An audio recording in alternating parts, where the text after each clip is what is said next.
Rafale एक ऐसा fighter jet जिसको लेकर के कहा गया था कि इंडिया की पावर को नेक्स्ट लेवल पे ले जाएगा। लेकिन सवाल है, क्या राफेल वाकई एक पावरफुल जेट है या फिर अधूरा डिसीजन है? क्योंकि जो प्लान शुरुआत में बनाया गया था और लास्ट में जिस डील के ऊपर सिग्नेचर हुए उसमें दिन रात का अंतर है। यहाँ प्रॉब्लम को समझना बहुत जरूरी है। बात यह नहीं कि राफेल अच्छा है कि बुरा है, लेकिन क्या जो हमें चाहिए था वो हमें मिला? अगर सेम चीज को एक उदाहरण से समझे तो मान लीजिए कि आपके घर पे 10 बाइक की जरूरत है। अब आपने बाइक्स बनाने वाली कंपनी से डील करी कि आप हमें बाइक्स भी दोगे, इसकी टेक्नोलॉजी भी सिखाओगे, बाद में हम इसको मेंटेन कैसे करेंगे, ये सारी चीजें आप हमें दोगे। और आप अचानक से कह देते हो एक काम करो 3 बाइक ही हमें दे दो, और वो 3 बिल्कुल बनी बनाई बाइक आपके सामने ला करके रख दी जाती है। क्या 10 लोगों की प्रॉब्लम उन 3 बाइक से सोल्व होगी या फिर नहीं होगी? ठीक उसी तरह से इंडियन एयरफोर्स को फाइटर जेट भी चाहिए थे और साथ में उनकी टेक्नोलॉजी भी, ताकि फ्यूचर में हम बिना डरे अपने जेट्स खुद बना सकें। बेसिकली ये डील इस बात के लिए नहीं थी कि हम जेट खरीदने जा रहे हैं, डील इस बात की थी हम टेक्नोलॉजी खरीदने जा रहे हैं। क्योंकि टेक्नोलॉजी अगर मिलती तो न जाने कितने राफेल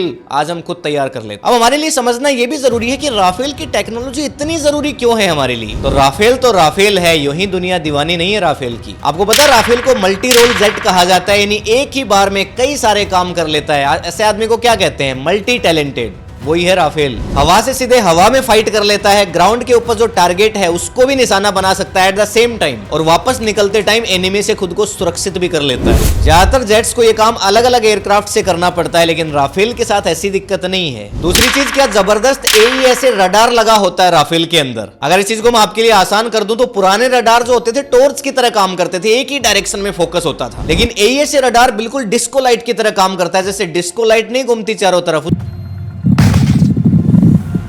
उसी तरह से रडार घूम जाता है, हर तरफ से बिल्कुल अनप्रिडिक्टेबल काम करता है। ये मल्टीपल डायरेक्शंस में काम तो करता है, साथ में कितना फास्ट काम करता है ये बहुत इंपॉर्टेंट है। और इसका फायदा ये होता है एनिमी को जल्दी से डिटेक्ट कर लेता है, उसको लॉक कर लेता है टारगेट को, उसके ऊपर अटैक कर देता है और खुद बच के भी निकल जाता है। तीसरी चीज है इलेक्ट्रॉनिक वारफेयर। कहा जाता है कि आज के टाइम में तुम केवल मिसाइलों से युद्ध नहीं जीत सकते, रियल टाइम सिचुएशन कुछ अलग होती है। आपको पता है दुश्मन के रडार से बच करके निकलता कैसे है? फॉल्स सिग्नल दे देता है, उसको कंफ्यूज कर देता है कि चल तू यहां मार फिर वहां से निकल जाएगा, कहेगा यहां मार फिर वहां से निकल जाएगा। इस तरह का सिस्टम है, मतलब केवल फाइट नहीं करेगा, सरवाइव कर सकता है। चौथी चीज जो इसको बहुत इंपॉर्टेंट बनाती है वो इसकी रेंज। आप कितनी दूर तक जाकर के मार सकते हो, कितना महत्वपूर्ण होता है एक जंग के अंदर। 1850 किलोमीटर दूर दुश्मन की टेरिटरी के अंदर जा सकता है और वहां से वापस हिट करके उनको आ सकता है सेफली। बिल्कुल गजब की बात है ना ये। और अकेला नहीं जाएगा, वेपन्स और फ्यूल को साथ लेकर उड़ेगा। इस बात में कोई डाउट नहीं है, राफेल बहुत खतरनाक जेट है और हमें अपने देश की सिक्योरिटी के लिए चाहिए ही चाहिए। लेकिन बात यह है कि नंबर्स में कितने राफेल हैं हमारे पास? केवल 36 राफेल की डील हुई है। सोचिए टेक्नोलॉजी होती तो कितने राफेल हम बना लेते।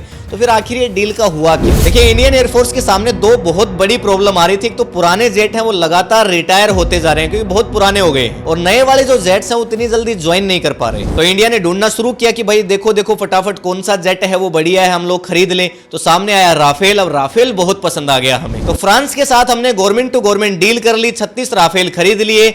लेकिन खरीदी नहीं तो टेक्नोलॉजी, क्योंकि शुरुआत में जब राफेल खरीदने की बात थी तो 126 राफेल हमारे पास आने वाले थे, साथ में वो हमें मेंटेनेंस और टेक्नोलॉजी समेत सारी चीजें शेयर करते। तो आगे चल करके राफेल हम बना लेते। लेकिन बाद में हुआ क्या? रेडीमेड यानी कि बने बनाए 36 राफेल उन्होंने हमें दे दिए, वो भी प्राइस बढ़ा करके। अभी डील 2016 के अंदर हुई थी। किस दबाव के अंदर ये सब हुआ आज तक कोई नहीं जानता। गवर्नमेंट कहती है कि सिक्योरिटी रीजन से हम ये सारी चीजें रिवील नहीं कर सकते, लेकिन पब्लिक तो सीधा सीधा ये समझ रही थी ना कि आखिर ये हुआ क्या। 126 राफेल 36 राफेल में कैसे बदल गए? साथ में टेक्नोलॉजी भी नहीं आई, रेडीमेड उठा के ले आए। अब ये जल्दबाजी एयरफोर्स की प्रॉब्लम्स को देखते हुए करी गई थी, या फिर कोई और कारण थे जिसके तहत ये जल्दबाजी कर दी गई, या फिर किसी ने इसके बीच में कमीशन खोरी करी है, भ्रष्टाचार हुआ है, कोई नहीं जानता। अब आप लोग ये सोच रहे हैं कि हमें इस डील से क्या मतलब है, तो मैं आपको सीधा सीधा बता दूं कि डील आपके टैक्स के पैसे से जुड़ी हुई है। ये वही टैक्स का पैसा है जो आप पेट्रोल, जीएसटी, इनकम टैक्स के रूप में देते हो। दूसरी चीज आपको चिंता होनी चाहिए, क्योंकि नेशनल सिक्योरिटी से जुड़ा हुआ मामला है। तो क्या आपको अपने देश की चिंता नहीं है? तो अगर सारी चीजों को मैं 2 लाइन में खत्म करना चाहूं तो राफेल बहुत ही शानदार जेट है, ये कहना होगा। लेकिन जितनी हमें रिक्वायरमेंट है उतना हमारे पास नहीं है, ना ही हमारे पास राफेल बनाने के लिए टेक्नोलॉजी है। अब इसके लिए आप जिसे चाहें ब्लेम कर सकते। अगर सॉल्यूशंस की बात करें तो पहली चीज तो जितने राफेल हमारे पास है उनका सही से मेंटेनेंस होना चाहिए और सही से यूटिलाइजेशन होना चाहिए।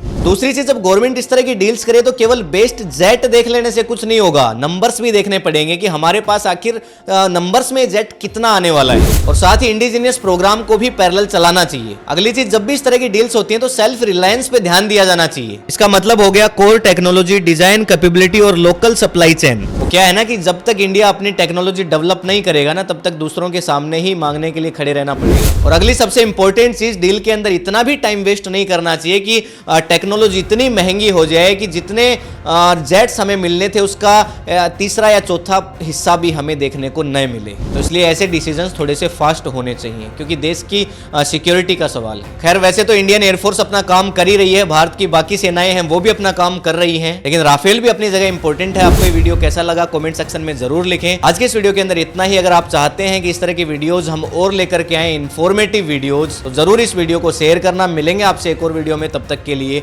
जय हिंद, जय भारत।